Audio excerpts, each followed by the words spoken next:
This is afternoon programming with L.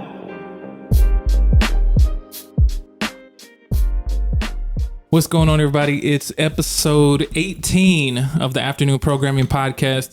I got another dope guest. It's, you know, the more episodes I do with people, like, I start to remember all the people I know, right. You know, because, like, we usually get focused in on our lives or what's going on in our lives that we tend to forget, like, oh, yeah, I know this person. Right. I know this person. I know all these dope people. And, like, that was, like, the point of this podcast to, one, let me just talk about me and what's going on. But then I was like, kind of like how Joe Rogan does. He interviews a lot of interesting people. And I was like, wow, why can't I do that? Facts. You know, for people who I think are just doing amazing, dope shit. And then who have interesting stories. And, like, man, I think I've known you. I don't know if I knew you the first year I moved here, but maybe like the second or third year, one of the two. And I remember how we linked up, though. Oh, yeah, I'll never forget that. But let me introduce, it's my homie, my good friend, Mr. Petie Parker. Hey, I'm honored to be here, man. Thank you, bro. Man, once again, thank you. It's been forever since, but this is like a good time to catch up. Facts. But before we go forward, you want to promote any socials or anything like that you got going on? Yeah, man, it's just, to find me anywhere, it's just at Petie Parker, Petieparker. I am the general manager of Peter Street Station. I'm pretty sure I have this hoodie on. I always wear it. Yep, Peter Street Station. And that's at PETERSSTATION. Oh, shit, I fucked that up. It's PETERSSTREETSTATION, Peter Street Station. Yes, man. It's y'all always doing dope events over there. I remember when y'all first started doing the music, like on, was it on Tuesday or Wednesday? We actually still do that on Wednesday nights. It's our main night. We've been doing that for like 3 years now. That's crazy, because I remember I went up there and played a few times and just chilling with people, and it was like a dope little vibe. That might have been the last time I seen you. Yeah, I think so. Yeah, facts. It was crazy. But for like people who don't know you, like what would you say, like, is you're an artist? You're first and foremost, I'm an artist right now, and it's not weird anymore saying it. Yeah, because I know that's who I am, but I'm just thankful to say that. I think, you know. Yeah, definitely.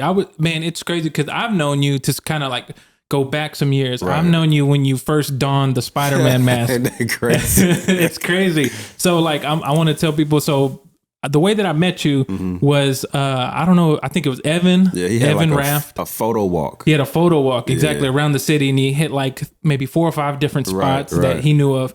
And Evan Raff, shout out to him. He's a dope photographer. That's my brother right there, man. From Atlanta, takes a lot of dope, crazy shit. Look him up on Instagram. But this was when I was like getting into photography, and I was like, I knew of him through Instagram, and I was like, yo, I got to meet this dude. Right. And then like every now and then on his socials, I'd see him take photos of you in your Spider-Man mask. And I was like, who the fuck is this dude wearing the Spider-Man mask? Evan was, now that I look at it, he was technically curating my page. Oh, word. You know what I'm saying? Because all my photos were coming from him. Yeah. And then he would post the photo on his page, and people, of course, would go from there to see me to my page. So every time he posts, I probably get like another 500 followers. Wow. I was like, man, keep posting me, bro. Like, keep this going. Yeah. But yeah, I mean, that was all for validation because he was growing so fast on social media. And I was like, hey, bro, as your manager, that's what I was. Yeah. At the time, I was like, man, I need you to post this. I need you to post one picture of me in a Spider-Man mask, bro. And it's just going to go. And that shit, the first picture we posted, I got 1,000 likes. Man. And I got shoes sent to me. Damn. So I was like, yo, this is what we do it from now on, bro. It was crazy because I remember, so it was a photo walk, and I met a bunch of other dope photographers there. And then I remember I was like, I got to get a dope photo of Petey. Yeah. And so, like, I would just be snapping photos, and then I would capture like a bunch of different dope content. Right. And then I would always, I think it just worked out to where you were like, oh, this shit is dope. Yeah. And then I was like, well, hey, if you ever got the free time, let's link up and take pictures. Man, first of all, he took a legendary photo. Oh, you remember that photo, yes, bro? I remember with all the photographers on one side. And you was behind. I was like, yeah, I fuck with this guy. And it was all them taking a picture of him. Yeah. Just thought behind that. Yeah. I was like, I can fuck with him. Yeah. Because I already knew the quality was dope. She was like, yo, look at this.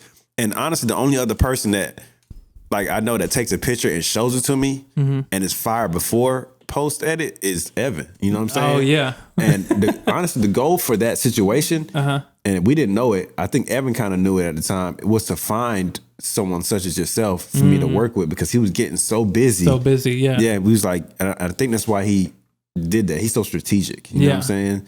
And then sure enough, linked up and then did like thousands of other shoots all over the city. Up, man. Oh my God, I remember that. I was thinking about a few of those because I remember there was one. We were on top of a parking deck and I had you kind of sit to the edge of the... Yeah. I was like, I'm scared as hell, but fuck it. We gonna do it. He was like, man, just sit there. And I look at you. You was hanging off the side. Because you was calm, I was calm. I was like, yo, that was a crazy shot too, bro. That was a crazy shot. Like a number of crazy shots from that. That's crazy. So I wanted to ask, so where did that come from? Like that Spider-Man wearing that and just like having that? I mean, my brand, Petie Parker.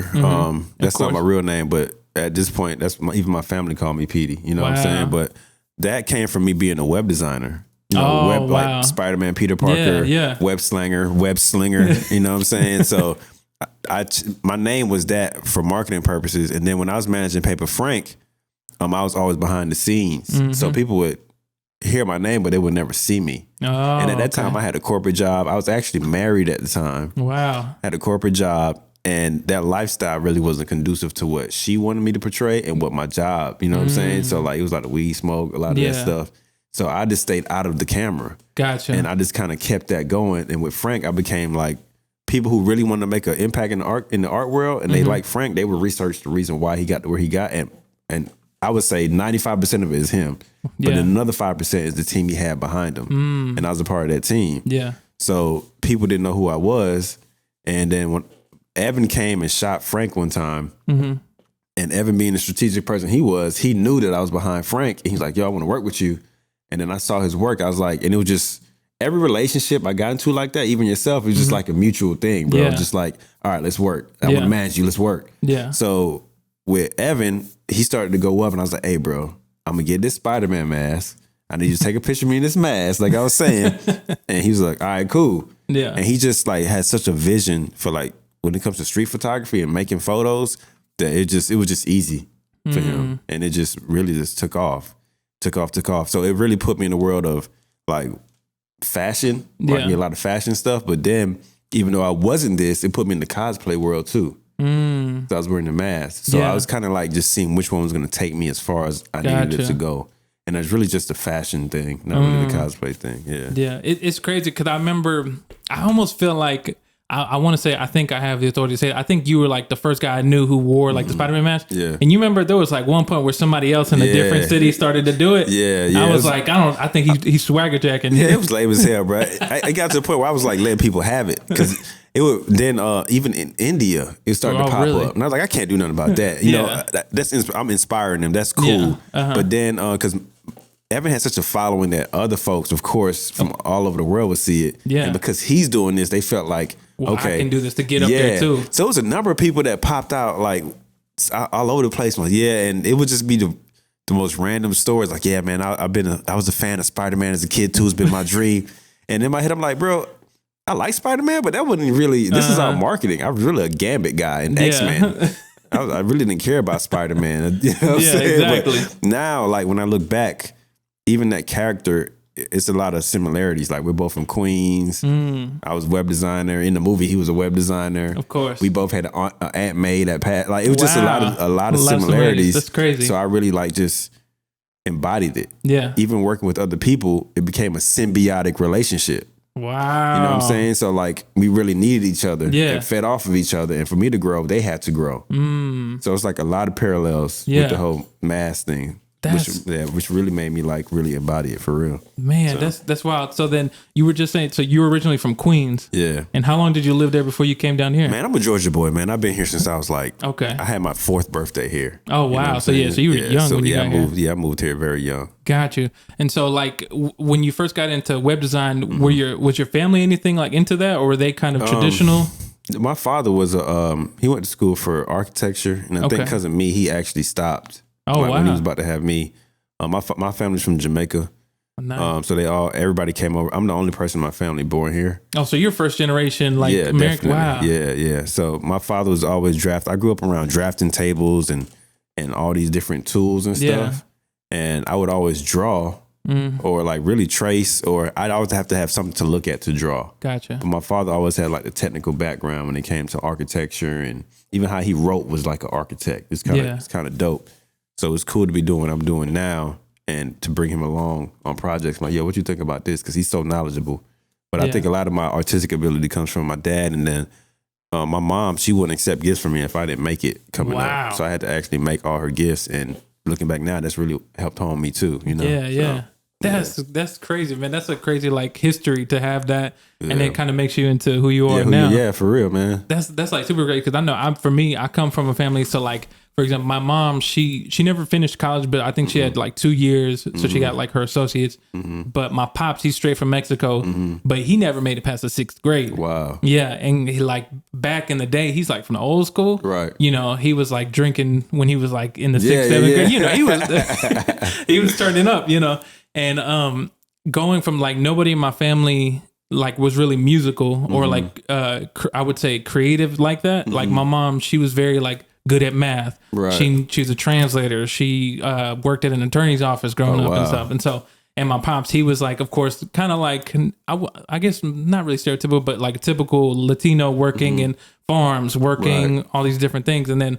Here comes me, right? Like, come different. I'm like attracted to creative things, photography, videography, art, music. Is there anybody? Do they have any interest in any type of creative things? Like, I think my mom. The only thing she loved music, but other than that, she also loved cinema. So she loved movies. So that's where my love for like film came. Yeah. Because like growing up. My mom literally had the TV on 24/7. It never turned off. Oh, wow. And like there was always a movie playing or something in the background, whether somebody was watching it or not. Got you. And so like I would always see like these dope ass shots of like and just stick with you, right? Yeah. And I'd be like, whoa. And like even if you go to like my mom's house in Arkansas now, she has like a wall of DVDs of just like all these different movies. She collect that's dope. She always would get like when new movies came out, she'd be like, I'm gonna buy this one, buy that one. You know, Maya, my mentor, he's also the owner of Petie Parker. He was like, the collector's mind is a very different mind. Man. You know what I'm saying? So, and he used a specific word or term, and I'm mad I can't remember it, but it always stuck with me because I don't see myself, I don't have enough discipline to collect. And I'm trying to get into that. Yeah. But I just know people who have so much stuff, and it's like not hoarding, it's really collecting. You love one thing so much so that you get all the additions of it. Yeah. And it takes a specific mind to even do that. Yeah, you're not lying, because I think I would have like moments where I collect things, whether it be like Yu-Gi-Oh or Pokemon cards or something. I collected Marvel cards. Yeah, but then I can't find them. Come to find out, my mom just called me and said she got all my cards. Oh wow! So I think my parents saw that, and a lot of stuff they kept for me. Oh wow! But yeah, it's no hope of me keeping stuff. Like it's gonna be somewhere else. So. No, definitely. And so then, when you were in that moment, in that time of like you, Petie, and then you just start slowly skyrocketing up in that and like popularity, because this is like I want to say maybe in the early stages of like Instagram. Yeah, and like it's always fascinating to me because hindsight is 2020. We didn't know like how big this shit was gonna get. Facts. And then now it's like big, and then you have TikTok that kind of branched out, crazy. Like when was the moment that you decided? Because like now I see you're showing your face. Because used to back in the day, you was like, no, don't say nothing about my name, don't show my face, don't do nothing. Or if you did, it'd be like kind of like you in the shadows, you can't really make out your face. What was the day that you were like, you know what? Okay, I'm not hiding anymore, or Oh man, it's just I got this thing about me where at times I just don't care what a outcome is gonna be. I don't know what it is. It's almost I'm just very calm when it happens. There's been a number of things like that, but I remember probably just being busy or not even having the money to get home to go get my mask at times, bro. Like I was struggling for it. But after I got divorced, I was struggling, bro. Yeah. For years. That's why I'm so thankful that I do art now, because I remember I did an art exhibit and I had a panel on my first show. I had a panel, an artist talk, and I didn't have my mask on. I just said, fuck it. This went out there. I ain't had no haircut or nothing. I was just looking at that compared to now. And that was even this year. I've grown so much. But I just I started to not care. And then certain people was like, yo, you gotta start showing your face. Or I remember linking back up with Evan, and Evan would come to, matter of fact, Evan, to promo that art show, Evan came and just took a picture of me without the mask on. And I think we were just talking. He was just like, man, fuck the mask. I was like, yeah, fuck the mask. You know what I'm saying? Forget it. And and I think it's more so because prior to becoming an artist, I needed a gimmick and I said it was marketing purposes. Yeah. And I even would sell it as like, if I can get you to be intrigued without seeing my face, then that has to mean you respect my mind in some way. So I don't need my face to sell anything. Yeah. So I was like really into that. And then I think when I became painting, it was just a natural transition of, I don't need a gimmick. I actually have a talent that I love and I'm passionate about. And it looks like other people like it too. You know what I'm saying? So I could have still kept the mask on and been a painter, and it might have added to some mysteriousness, but that whole mysteriousness that I embody is just a part of who I am anyway. Yeah. You know what I'm saying? So that's crazy. It's because it almost makes me think just like, because I'm a comic book nerd somewhat, right. And it makes me think of like Spider-Man when he was like, okay, I'm gonna reveal myself, and they're like, oh shit, it's Peter Parker. You know, it's then there's always something that goes back to like, oh no, they don't remember it's him or some shit like that. Exactly. Yeah. That's wild. And so then so I know you were telling me before we started recording. Now you feel like you found your calling. Yeah. In art, in being a painter or just an artist in general. Right. Was there a moment that you were playing with that idea, or did you have like a moment that it kind of hit you like, this is it? Yeah, I actually I went to go negotiate a mural. The first mural I did, I went to go negotiate it and talk, see what they wanted. And working at Peter Street Station, I have access. And then with my background, I already had access to a lot of artists. So I went to go talk to these people about a mural, and it was my job to go find the artists to do it. And granted, like, I had a passion for helping artists monetize what they do and get their ideas out there. Monetarily, I didn't have anything to show for it. I had some lifelong friendships, like with yourself, with Evan, with Paper Frank. I've been in weddings, you know what I'm saying? Like my best friend Stevie, I started off by managing him. So I have like real good bonds when it comes to the management part, but monetarily, I didn't have anything to show for it. So right before COVID, I think it was like the December or something, but 2019 or something like that. I went to go negotiate a mural, and I was like, you know what, man, fuck this shit. I'm just gonna do it myself. Wow. And I have no idea where. I just knew I had enough like smarts to get it done somehow. I didn't know how. Yeah. But I was like, I'm just gonna do it myself. Wow. It was like a little $5,000. I said, look, it was a $5,000 mural. Yeah. And I had my homeboy Chose, who at the time was tattooing at Petie Street Station. I was like, hey, I'm gonna do this mural, bro. But you have history doing it, so I need you to be my assistant. But he was really showing me what it was, how to do the mural. So I did the mural, and I loved it. And I was like, oh man, this is like, I got a permanent piece up, and I got paid good money for it, and it's art. I'm gonna do this for the rest of my life. Wow. And I remember saying that to Mike Nice, who was also a manager at Petie Street Station at the time, and like he was like, all right, whatever.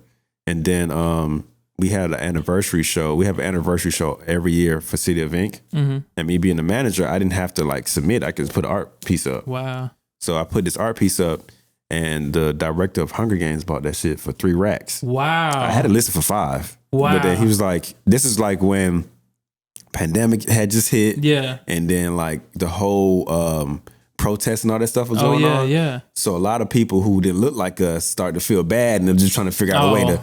So gotcha. I had painted this scene from this show on Apple TV called C. Okay. And just, I'm gonna go ahead and say it. Okay. The scene, she was praying, but she was masturbating at the same time, having an orgasm at the same time. Wow. And it was so like, I was like, whoa. I was so taken back that I actually painted that. Yeah. And then tagged her, and she saw it. And then she tagged the director, who happened to be director of Hunger Games, and then the costume designer. And he seen it, he was like, yo, I want it. Wow. And I was like, I bet. I drove that motherfucker to LA, bro. I drove it to LA and hand delivered that shit. Wow. And that's why I was like, yo, I'm gonna do this for the rest of my life. Like, this is what I'm gonna do. Yeah. I'm gonna paint. Damn, that's holy shit. That's wild. Shit wild, bro. Like, yeah, it's crazy that shit like that can happen because of social media. Yeah, facts. You know, had that been before, you know, it would have been people in the city. I don't even know how the hell I would have. I don't know how it would. I mean, it's just divine timing, bro. Like, yeah, I'm so blessed, bro. I get paid to go to therapy. You know what I'm saying? Yeah. Like, it's literally my therapy. Wow. And I get paid to do it. Yeah. I'm a walking testimony, bro. I keep saying it. I don't know how, but everybody's like, yo, it's because you helped so many other artists. Of course. Like, it's your time now. It's now time to get back to you. Yeah, that's how everybody else is looking at it. Of course, yeah. And I'm going to accept that. I just got to keep running with it. It's only been a year and a half, and I couldn't expect all this to have happened within a year and a half. Yeah. Know? I mean, to me, it makes sense because of like all the things that you've done beforehand, you know? Yeah. And it's almost like as if, I guess not to be like cliche, almost like, you know, you paid your dues, so to speak, you know? But I mean, I kind of like, for me personally, like when listening to the stories like that, or like people I've interviewed before, or even just talked to, like homies, it's almost as if like things just lined up. Yeah, you know, can't explain it, man. Yeah, just you know, like I know I found my purpose. I know that for sure, and I know this is like the thing. I can't believe that this is like I found what's gonna take me to where I need to get to. And I hope, manifestation is real, bro. Yeah. Because when I told Mike that I was going to do murals for the rest of my life, he came back to me. He's like, hey, man, you remember you said that to me? He's like, you did it. You doing it. Wow. And I was like, damn, I had to sit back. Like, manifestation is real. And as soon as when I believe something, this like it's going to happen. Yeah. So now I'm having to practice patience because I know eventually I'm going to do it or I'm going to get it. Yeah. Just about being patient and working towards it now. So I'm having to really not rush things because I know I'm gonna get whatever I want. Exactly. You know? No, definitely. Because like that, man, it's crazy you said that. Because I remember when I was early on into like concert photography, like I knew I was the shit. Like right. But of course, but I didn't want to be just like. No, you was humble, but you knew like it takes for you to do what you was doing. You had to have known. You know exactly. What I'm saying? So and it's crazy because like the trajectory of it that got to a point to where eventually I went on tour. You know, with Crit and all that. And I forgot about that, bro. Yeah, I went on tour with Crit. Damn, I forgot about that. It's crazy how it all happened because I was just like the things when I look back at it now, it's like everything just kind of lined up for it to come to me, you know? And like I remember even interviewing for the job. It's funny. And like, but I remember after me, I was like, I got it. Like, I know I got it. Yeah. And then in that moment, like waiting a few days to hear and being like, man, just give it to me already. Yeah, what y'all doing? Y'all know it's mine. No, exactly. And then getting a phone call and then be like, you going on tour for 2 months or 2.5 months or whatever. Man, who called you? Dutch? Yeah, it was Dutch. Shout out to Dutch, man. It was wild, and just being on there, and that was like a whole learning lesson as well. Yeah. Seeing how the business works on the tour side. Yeah, facts. And because like people just think you pull up and it's a show. No, it's not that, man. It's a lot of business talk. Be like, okay, where are we performing? How much to perform here? Or, the money, and you're trying to recoup and make money off the tour. It's a lot of numbers. It's like a numbers game over there. But that's so crazy. So like, because I remember even back in the day, which I think you were telling me before, you're still doing it now. So you would create graphic art, or you had some like Tommy. You collabed with him. Yeah. Shout out to Tommy. And you created art, but then you also created an app to like make this move. Make it move. And I remember we wanted to collab for whatever, like, I don't know, just like you, just like Evan, like we met or I seen his work and we was like, bro, we got to do something. He felt the same way. So he redrew a picture of a video that I had did and then I animated it. And we was like, all right, when we posted that and everybody was like, yo, what is this? We was like, all right, bro, we got to do a show together. We got to figure this out. So we did a Kickstarter. We did a whole campaign. Still, like, I remember I had sketches of how we would display it, like display easels and all that stuff. Yeah. But in the midst of that, I found augmented reality. Yeah. And that's what eventually led us to, that's how we brought it to life on the phones and stuff. And that was like about man. Bro, that was, and then even now, like that shit's about to like, feels like it's still ain't caught up, bro. I know. Bro, it's not, and I'm saying that humbly, like, it's so much, people still don't know how to use that shit yet. Yeah, yeah. So I'm kind of lackadaisical with it now. Now NFTs and all that shit is out. Yeah, man, it's crazy because like now a lot of like I have a lot of memories. I'm coming back because you were real early on that shit. And then now it's like it's almost like people were trying to do it, but then they didn't really know how to work with it or use it as efficiently as it could be. Right. And then now they're like, okay, let's try again. And it's coming up. And like you said, NFTs are popping up. Yeah, that's really the way to go. But I think because I was kind of in that arena and everybody expects me to do it. I'm just like really taking my time. Whatever I drop officially for that just has to be like a home run to me. I think I realize about myself that I'm all about wowing people or doing stuff that people don't expect people who look like us to do. Yeah. And that's why I came out with the app. I built the app on my own. Now with the NFTs, man, I'm sitting on some stuff that I know be mind blowing. It's just about me getting it. I have a lot of stuff like that. It's just about me getting it out. But every time I sit down to work on an NFT, I get a call about another opportunity. Gotcha. And I shift focus and I hammer down on that. Yeah, so you kind of just chip away at it slowly. Yeah. Like I'm learning the coding part, educating myself on a lot of it, And then when it's time for me to drop, I'll be good. And there might be a lot of things that happen prior to that. People might take an idea I have, or it might be too late, but I just realized I got to do stuff on my time, bro. Like, I'm not going to force anything anymore, ever. No, definitely. So you do have some stuff that you're holding on to that like is going to be NFT-like or NFT? Yeah. So, because when it first started to come out, like you were like, oh, but is this like another avenue? I was like, oh, dope. I can just go ahead and I already got animated images. And I put one that me and Tom, he goes by Tom Davey on IG. Yeah, Tom Davey. I put one up and I didn't know shit about NFTs, and I didn't put a smart contract on it. And the smart contract is what allows you to keep getting paid from it. Oh, okay. So first I put one up and they took money from me. I was like, what the hell? All my Ethereum go? And then I realized, oh, you got to pay like a gas fee. And then I'm thinking I could put one up and then add how many copies. No, you got to add them all individually. So somebody bought a copy of something and it's theirs now. Yeah. I was like, what the hell is this? I was pissed off, but I'm going to just upload another one. But now, like, I know the process. A lot of people are coming to me about how it works. A lot of like people in high places. So and they're really waiting on me. So that's really my incentive now that I think about it, to really get this thing going, because I have people that's really waiting to invest in something and to do something. So because I see a lot of people almost like when this first started, people were like, oh, this is the future. You know, this is the thing. That's what it feels like at least, you know. Because I know I was very like old man, like I was like, I don't know what the fuck this is. Like, like I don't want to like. It's like, what is this? This man, this is like some computer shit, like you know. But then slowly as I understand, I'm like, oh, okay. Because like I guess the way that I made myself understand it better was like, you know, back in the day, you only had the original print, right? And then somebody could license it and they'd make posters off of it or something. But NFTs work the same way, where you can be like, no, this is the original one. Exactly. It's the original one. And I happen to have it right there. Right. And it's worth, you know, it's appreciating in value and shit. And so it's just it's the same way, but it's evolved. And now this is how it's done. Yeah, exactly. You know? Yeah. And so it's real crazy. So then like, how many paintings have you done, would you say? I haven't counted. Oh, so it's that many? I probably need to count. I haven't. Because I said it. Man, you know, I'm so strategic, bro. Like when I came into the game, I spent on one painting, I was just trying to find what my style was. Yeah. And I used that painting to like kind of hone my skills. And then I did another painting. I think it was an Andre 3000 painting or a Mike Tyson painting. I just, like, it was so messy. Yeah. Then when I stepped back, I was like, oh. And I did it in like 5 minutes. I was like, oh shit, I think I might have a style. Okay. So my style is like, it's almost like I'm sketching. So I found that out, but then I realized subconsciously that people buy a lot of portraits. And if I could come up with a style that I loved, but other people can see their people in, that I'll make money.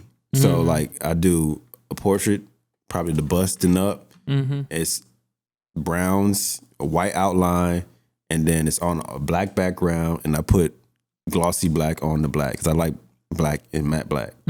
And that's all I do now. People see it and say, "Oh, I want to see my uncle like this," and then they pay me to do it. So, I mean, I like I said, bro, I ain't have nothing. Like after I got divorced, bro, I was sleeping on couches. I ain't have shit. Yeah. And this art shit was able to rent a house. Wow. Now my nieces and my nephews stay in the house. Wow. And I got a studio residency. And then I just got another residency. So now I have a true 1-bedroom and a studio / showroom where I can paint in. Wow. And I'm taking care of my nieces and nephews the way my brothers and sisters, their parents took care of me. Damn. And it's because I strategize how I'm gonna do this shit. Yeah. But because of that, I was just pumping out art. Yeah. And I can't really remember. Like I gotta really go back and see. You were so in the zone. Bro. I just like folks like, damn, you got another commission. Another one sold. Another one sold. Another one sold. Wow. And they're like, damn. Oh, I got a mural now. And they're like, what the That's crazy. That's it's wild how things change and then you're almost like it sounds like you just got catapulted once you kind of like found it. Right. Next thing you know, they're like, all right, bet we were waiting for you to get here. Yeah, it's kind of it's almost like people was just waiting to support too. Yeah. You know what I'm saying? Like I know Evan, we keep going back to Evan, but he's just so happy that I have something now. Yeah. Like I'm not reliant on his abilities. Yeah. You know what I'm saying? And granted, I brought my abilities to market and to do press kits or websites and shit. But honestly, that's stuff that he could have did on his own. Yeah. My real talent when it came to the management was you knowing that wholeheartedly there's somebody that believes in you. So now they're able to like really see me and like, yo, bro, I believe in you. And let's go. I'm gonna use my platform to help you. Wow. Yeah.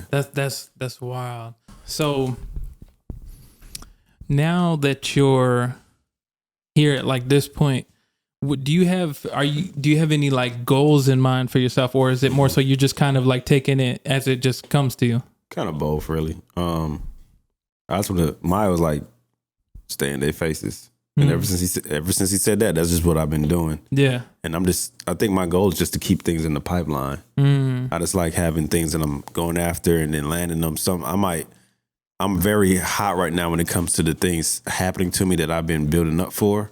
But then too much from now might be super slow. Yeah. So I just want to always keep things in the pipeline and stay in people's faces. That's really my only goal, is to just do things to stay in people's faces.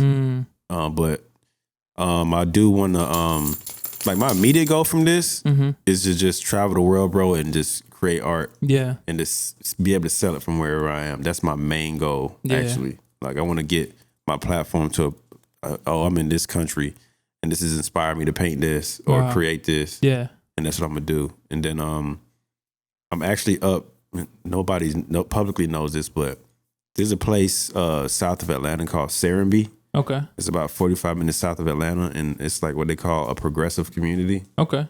So like everything is like built around nature.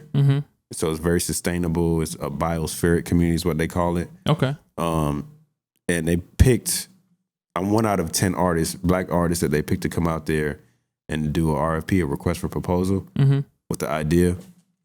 So they brought me out there because of murals, but because of what it is, like, it's put me into a whole nother space. So I think I'm going to go into landscape art. Okay. And then use that to paint murals and do AR and do whatever I can. Wow. So my next goal is to really be a landscape artist too. And just do like very sustainable art with a lot of bamboo and stuff like that. Okay. And I'm gonna have to travel in order to learn, but that's my two main goals, is to really make a name for myself as a landscape artist and then travel the world and just paint and sell art too. Yeah. Yeah. It's probably my two main goals. Damn, I dig that, man. That's so dope. I wanted to ask you to go back a little bit on that first mural you did. It was the one of that from the TV show you said, right? Was that the first mural you've ever done? No, that was the TV show was a painting. The first mural I did, and it's the hardest mural I've ever done, was it's on Auburn Ave right now. It's of John Wesley Dobbs. There's a big chrome or steel statue of a dude's head. Oh, yeah, yeah. I always thought that was Martin Luther King. Oh. But it was John Wesley Dobbs. But I didn't know that until I had to do research on Auburn Avenue. And when that's when I realized, I was like, oh, I'm really ignorant to a lot of stuff about the history of Auburn Avenue. And if I'm ignorant to it, then there's going to be a lot of other people ignorant to it. So I chose to do him. And then when I did more research, I found out that his grandson is Maynard Jackson, who was the first black mayor of any southeastern region city ever. He's the first black mayor of Atlanta. So Hartsfield International is named after Maynard Jackson. I think it's like Maynard Jackson, something like that. Yeah, something like that. His name's in there. Yeah. So, and I learned a lot from that, and I did the mural on those two guys because John Wesley Dobbs was like the unofficial mayor of Auburn Avenue back in the day. So I did a mural of him. And it was on top of an old rib shack building, and my homeboy Chose almost fell through the top of it. Oh, really? Yeah, bro. Like, it was middle of winter. It was the hardest mural, period, bro. Wow. So how long did it take you to do? That shit took me like 2 or 3 months to do. Oh, wow. Between weather and all that stuff, man, I had to get it lifted. Like, I almost got electrocuted. Chose almost fell through the ceiling. It's just a lot of things, but I had to get it done, bro. Yeah, yeah. Like, I just knew I was gonna get it done. Of course, it just took time. I knew it was gonna happen if I got it done, and it got done. And now, like, I'm getting checks from that mural, bro, because of the movie industry here. Yeah. So whenever your artwork or murals get in movies, they don't expect us to do this or know this. Yeah. But negotiate like royalties every time that shit plays in like the post credit or whatever, the opening of a show. I want to check, just like the music industry. Yeah. You know what I'm saying? Exactly. So, wow. That's good. I didn't even know that was a thing. See? I didn't know until I started painting. Yeah. Damn. That's like, wow. Cause I would have just thought you painted it. That's it. That's another reason why I really want to do murals, because Atlanta's a movie city. So the more murals I have up, think about people like Greg Mike. I know he banking off movie checks, you know what I'm saying? Or TV checks or whatever. Cause you get an artwork up publicly somewhere and it's in a TV show, which is a good chance here in Atlanta. Exactly. Next thing you just got residual money coming in. So it's money, it's promo, it's like a big ass billboard. It just makes sense to do murals to me, you know? No, exactly. Yeah. Damn, that's crazy. So then how many murals have you done in total? Did it get easier after the it's like I'm working on one right now.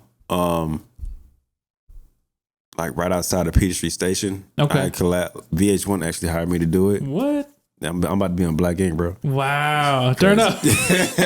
Crazy.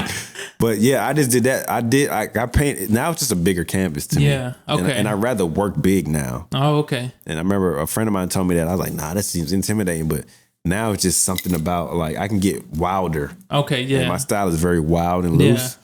So right now I have the main art one. I did the Black Lives Matter street mural in downtown Decatur. I did one of the public electronic boxes in Lil 5. I did 2 murals for the Trap Music Museum. I did one, then covered up and did another one. Yeah. And then now I'm working on this one. So I guess total I've done 6, but it really equates to 5 walls. Yeah. Wow. And then I've done interior murals for homes too. So man, that's so dope and so crazy because like I said, just remembering how I met you. Yeah, it's completely different, bro. It's like a 180, you know. Yeah, it's wild. But it's crazy how life turns out like that sometimes. Because man, it even for me and like how shit just pans out and flips, and then like going from photography, which I still do on occasion, then to I've always done music and videos and stuff, but then now into podcasting, and like I've always wanted to do this. Yeah. It's just a matter of I was scared to jump into it. You know? I gotta say the art thing for me was like music for you. I didn't know you could play music. I remember we went and shot one time and there was a piano. Oh yeah. And you just sat down and played. I was like, oh shit, this motherfucker play piano like a motherfucker. But then you started coming out with the music. Yeah. And to me, I was like, oh, yeah, he's really talented. You know what I'm saying? And I think I never forget that feeling from when I seen you. And I compare mines to that. You know what I'm saying? Yeah. Like I was so wild. And I think a lot of times I do things just to wow people. And for them to be like, yo, this motherfucker could do that too. Yeah. That the feeling I have for you is kind of what pushes me to always do so. Like I want to wow people, bro. Yeah. You know what I'm saying? That's why the AR app came out. Of course. That's why I might animate something or do this or like show that I love cinematography. So I make like a short film. I really do things for the wow factor. Yeah. And I hate to say it's for other people, but it really is. It's very rare that I can say, yo, I did this for me.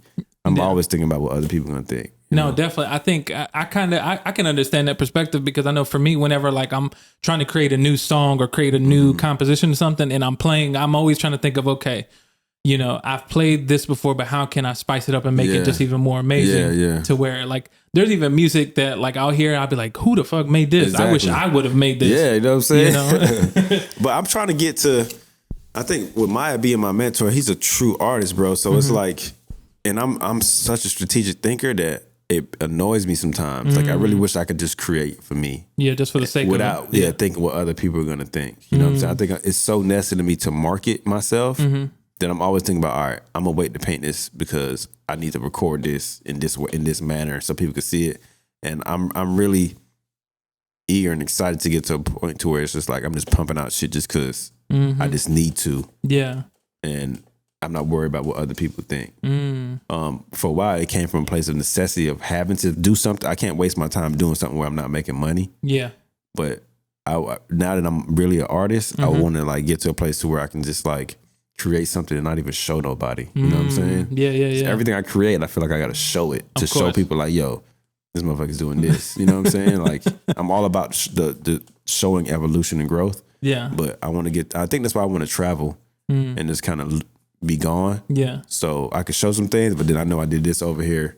Yeah. And people don't got to see that. No, exactly. Exactly. I mean, and then just to see the influences in the culture and the things like that, because you don't know what that'll do to your art. Facts. Yep. And so like, because like I know one of these days here soon, like I was telling my girl about it, where I want to travel somewhere and just like get out of here and then see other things and experience life, you know, because in that way it'll be like, oh shit, it'll bring them new feelings, new moods. Bro. Yeah. Whenever you get into a place where like you might have like any type of creative block, I think the key to get out of that is travel. Yep. Because you gotta be inspired by new things. It's important to be cultured. Yeah. because you could draw from a lot of things. You might hear a specific language and just I feel like it's so beautiful. Yeah, and it inspire you. You know what I'm saying? Or see a certain person or the way they work or whatever they're doing. It's important to travel. Man, it really is. Definitely. I wanted to ask you, so then you coming from originally like you were managing Evan and almost as in the like music and photography world. Now that you yourself are an artist, like do you see any correlations between those worlds? Like I know here usually, like for example, in the photography world, once you know like one or two photographers, you kind of know everybody. Right. You know, is it the same for like artists? Yeah, it is. Like you're on everybody's radar. I think it's a very competitive profession. It's like rapping to me. Okay. Because everybody thinks they could rap at least. Yeah. You know what I'm saying? And you might be trash at it, but you know how to network and you take off. Now you're a pop artist. Wow. And people just got to get it because it's some hype beat shit. You know what I'm saying? So it's extremely competitive, but everybody does know everybody. I'm pretty sure there's people looking at me. One of my main things is stepping into a room where I know other artists are going to be, who I haven't talked to in a while, who knew me from being a web designer or a manager, and wondering what they think about what I'm doing now, like how they're going to receive me. Yeah. So even the opportunity down at Serenbe, it's people who I'm up against who don't do projects for less than $1 million. Wow. So for me to like, one guy, he know me from doing his website. Wow. And it's my first time seeing him since I did his website. So I walked in thinking like just nervous, like, man, what the fuck are you gonna think of me? Yeah. He walked over to me, he was like, yo, I'm so proud I see you doing this. I didn't know he was watching me. Wow. Like, bro, I see you doing this is this. And you got selected because you're one of the top 17 active artists in Atlanta. Like he broke down why I got selected, which means like he did the research to figure out what I was doing. And now he's a mentor of mine. So crazy. a lot of times, man, like it's such a challenging, when you get up there and the money, like they're doing $350,000 bids, $1 million bids. Yeah. This one I'm in is for $75K, and it's the whole world to me. But to all the other artists, they're like, man, that ain't on the panel. They was like, yo, that's not even enough. To be honest, I'm like, it's gonna be enough for me. Why don't y'all just back out and let me get it then? Watch what I do. Exactly. But because of the amount of money, it does get very competitive, and it can get phony like a lot of things. Okay. But like the OGs are starting to know me now because of this situation. Yeah. But just like the people who I've been in the circle with, I was already in the art world with Evan and Frank. So it's just, I think it's just a reintroduction to people, you know? That's interesting. And it's really true, because I think one thing that sometimes, I guess, if you're a creative, whether it be musician, artist, photographer, videographer, doing anything in the art world, people kind of like you were saying, people are always watching. Yeah. You know, if you're making like dope shit, and there might be times where you feel like, damn, ain't nobody seeing this. There are people watching. They are watching. They are.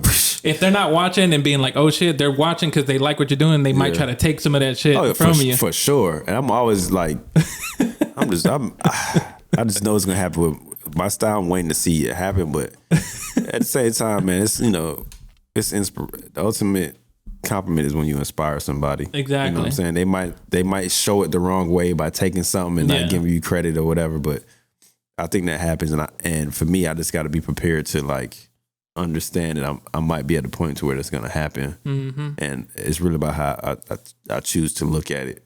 But I also think I got so many OGs behind me that it's going to be hard for people. Like, why even try? You know? Yeah. So it's like, I just got to keep worried about what I'm doing and not worrying about if somebody's taking my style or taking anything or even hating, because that's going to come. I can't control that. Exactly. That's gonna that'll probably happen naturally. Yeah. Like, there's always gonna be people like that, or you know, in anything that you do, really in any aspect of the life, you know. And so that's so wild, man. But it's so dope to catch up with you and hear this shit, because like it's inspirational, and I'm like, God damn, bro, you came from, bro. I know it's crazy. You came from this to this to this. Now you up here, you doing your thing. I'm like, damn, bro, it makes me happy to see that. Man, I appreciate that, man. Yeah, man, and it's so wild.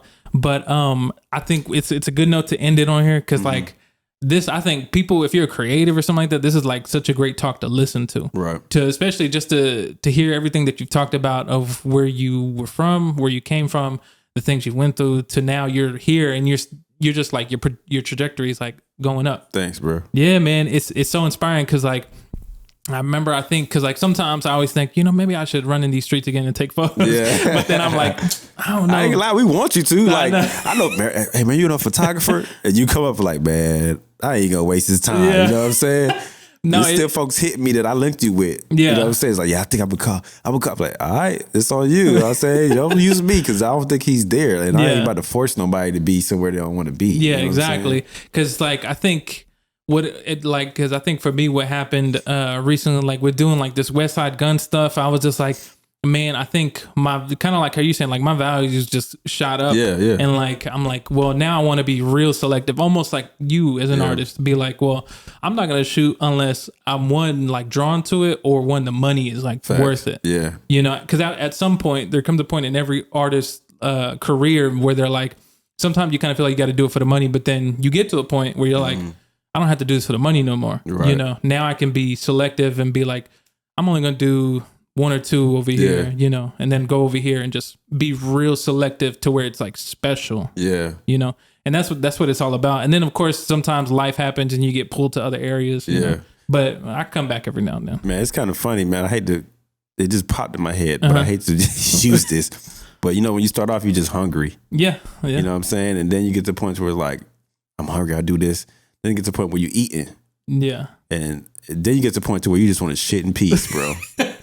You know what I'm saying? Yeah. You want to be selective. You just want to close the door and shit in peace, man. So you get hungry, then you eat, then you just want peace. Yes. And I hate to use that comparison. No. It makes perfect sense because that's how I am. Because it's like, after a while, you kind of like, man, I've done all these things. Okay, what do I do now? You're like, I just kind of want to chill. Yeah, facts. You know what I'm saying? Hey, that's the facts, man. Yeah, and I'm write a song on the toilet on y'all ass. You know what I'm saying? No, exactly. It's crazy because like I was thinking the other day, somebody I think wanted me to do like a show, shoot their show, and I was like, man, I've shot so many shows. Like I've done all this stuff. I have all this history, and I've captured some amazing people and stuff. And I'm like, man, I ain't gonna do it. Bro. Yeah, I ain't gonna exactly. do it. It's like I'm okay. I don't have to do it. Right. I'll recommend somebody to do it who I know they're great and they probably want it and go that way. But I'm just like, well, I just want peace right now. Bro. Yeah, facts. It's important, man. It's so important, bro. Peace of mind is very important. Exactly. But before we go, man, one more time, promote your social medias or anything you want to push out there. Petie Parker, PETIE PARKER at Petie Parker. PetieParker.com. I am the general manager of Peter Street Station once again, and I have a lot of things coming up, and I'm just gonna stay in y'all faces, bro. Yeah, man. I'm not letting up. Yeah, man. Hey, just keep pushing. I'm telling y'all, man, go follow Petie. He's a dope, humble dude, super talented, Thanks, just bro. creative. Already, man. And for everybody, if you're watching on YouTube, make sure you subscribe. Or if you're listening on Spotify, Apple Podcasts, make sure you rate, review, really pushes the podcast out there. And then other than that, man, we'll catch y'all on the next one. Yes, sir. Peace.